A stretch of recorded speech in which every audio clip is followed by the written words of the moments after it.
Bonsoir à tous. Emmanuel Macron, Sébastien Lecornu ou encore les présidents de l'Assemblée nationale et du Sénat. De nombreuses personnalités politiques sont attendues ce mardi à Semur-en-Auxois pour assister aux obsèques de François Patriat. Le sénateur de Côte-d'Or a perdu la vie ce mercredi à l'âge de 83 ans après un grave accident de vélo. Il sera inhumé après une cérémonie prévue à 10h à la collégiale Notre-Dame. Un important incendie en Saône-et-Loire.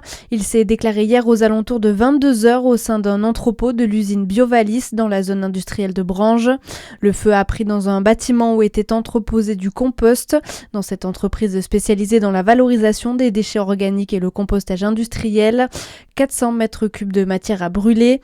15 pompiers ont été mobilisés une bonne partie de la nuit.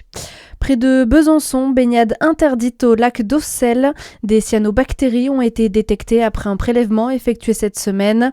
Une mesure qui entraîne également la fermeture temporaire du snack ainsi que l'interdiction d'accès à la plage. En revanche, le camping et le restaurant restent ouverts. La base informe que la situation fait l'objet d'un suivi attentif de l'Agence régionale de santé et que de nouveaux contrôles vont être réalisés ce lundi. Dans l'actualité également aux Antilles, les agriculteurs alertent sur une situation catastrophique en raison d'une sécheresse exceptionnelle causée par le phénomène El Niño.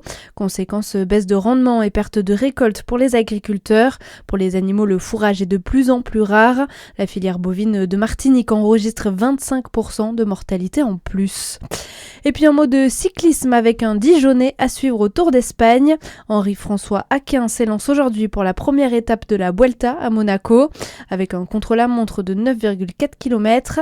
Âgé de 23 ans, il a été sélectionné par l'équipe Picnic Post après sa belle performance sur le dernier critérium du Dauphiné. Très bonne soirée sur Fréquence Plus.